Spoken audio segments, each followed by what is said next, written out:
इतना बैग भर के ले जा रहे हैं। हर शिक्षा क्या है, कैसी है, ये आप भी जान रहे हैं। आज की शिक्षा ऐसी है, न संस्कार है, न सभ्यता है, न संस्कृति है। केवल क्या है, पेट भरने की शिक्षा है।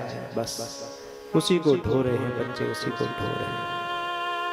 हर हासिल पाई जीरो, केवल पढ़ रहे हैं, गुण नहीं रहे हैं, मंथन नहीं कर रहे हैं। पहले कम पढ़े लिखे होते थे, समझदार होते थे। आज बहुत पढ़े लिखे हैं तो बेवकूफ हो रहे हैं। आज जो जितना पढ़ा लिखा है वो उतना नालायक हो रहा है। क्यों? शिक्षा। और हमारे जो बड़े बड़े बुजुर्ग, सही में पहले कविताएं कितनी सुंदर होती थी। यह लघु सरिता का बहता जा, उठो लाल अब आंखें खोलो, वीर तुम बड़े चलो। आज की कविताएं बच्चों की सुनो तो आलू के चालू चाचा क्या है, क्या अर्थ है इसका, क्या पढ़ा रहे हम बच्चों को, क्या सिखा रहे हम बच्चों को। ये शिक्षा है कोई हमारी? बोलने वाला कोई है नहीं। पढ़ाते रहो बच्चों को, क्या पढ़ रहे हैं बच्चे, क्या सीख रहे हैं बच्चे। ध्यान दो बच्चों पर। अपनी संस्कृति के बारे में भी बताओ, हम रोज बोल रहे हैं। अपनी परंपराओं के बारे में बताओ, अपने गांव के बारे में बताओ। बच्चों को तो ये भी पता नहीं कि हमारा गांव कहाँ है। कुल देवता, ग्राम देवता तो बहुत दूर की बात है। और गलती किसकी है? माँ बाप की। क्योंकि माँ बाप ही नहीं बताना चाहते हैं अपने बच्चों को। बताओ उनको, अपनी संस्कृति को बताओ। तो ध्रुव जी से हमें बहुत कुछ सीखना है। अब ध्रुव जी का वंश आगे बढ़ा। इस वंश में होते हैं अंग, वैन और पृथु के रूप में साक्षात श्री हरि के अंश ने ही संसार की रक्षा के लिए अवतार लिया। बंदीजन पृथु की स्तुति करते हैं और ब्राह्मण उनका राज्याभिषेक करते हैं और उनको प्रजा का रक्षक घोषित कर देते हैं।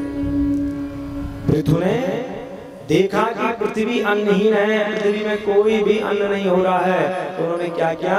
मनु महाराज को बछड़ा बनाया और पृथ्वी का दोहन किया। पृथु ने मनु महाराज को बछड़ा बना दिया और भगवती पृथ्वी का दोहन किया।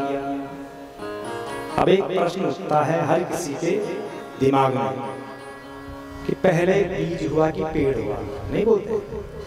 बहुत सारे जैसा आजकल कहते हैं अंडा आया कि मुर्गी आई, बीज आया कि पेड़ आया। एक ने कहा बीज कहां से आया कि पेड़ से, पेड़ कहां से आया कि बीज से। तो ये बीज कहां से आया, ये पेड़ कहां से आया, पहले क्या आया? तो सब कहते हैं कि पहले पेड़ आया। तो पेड़ कहां से आया? जब बीज होगा तभी तो पेड़ होगा। देखो, पृथु ने मनु को बछड़ा बनाया और पृथ्वी का दोहन किया। तो भगवती पृथ्वी के पयोधर से ही अनेक बीज निकले हैं और उन्हीं बीजों से सारी जो की सृष्टि में ये सारे पेड़ पौधे हुए। तो सबसे पहले बीज निकला है और ये बीज भगवती के ही पयोधर से निकले हुए हैं।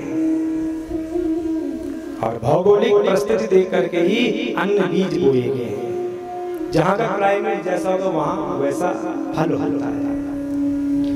और मनु के ब्रह्मवर्त क्षेत्र में पृथु ने 100 अश्वमेघ यज्ञ की दीक्षा ली, जिससे भगवान विष्णु ने दर्शन देते हैं और सनकादिक ऋषि पृथु को उपदेश देते हैं। उसके बाद पृथु अपनी पत्नी अर्ची के साथ वन में जाकर के तपस्या करके परम धाम को सिधार जाता है। मैत्रेय जी विदुर जी को पुरंजनोपाख्यान सुनाते हैं, जिसमें जीव और ईश्वर की बहुत बड़ी व्याख्या है। श्री सुखदेव जी कहते हैं, मैत्रेय जी के मुखारबिंद से भगवान का गुणानुवाद सुन करके, पवित्र कथाओं को सुन करके विदुर जी का हृदय गदगद हुआ। मैत्रेय जी से बोले, आज आपने मेरे मोह का पर्दा खोल दिया है, मैं आपको कोटि कोटि प्रणाम करता हूँ। विदुर जी ने मैत्रेय जी को प्रणाम किया और अपने हस्तिनापुर को चले गए। अब पंचम स्कंद प्रारंभ, जिसमें क्या है? ये संसार है, जिसमें मोह है, ममता है, ज्ञान है, अज्ञान है।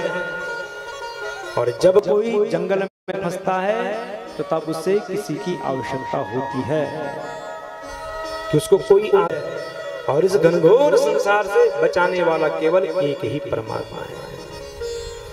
अब राजा परीक्षित श्री सुखदेव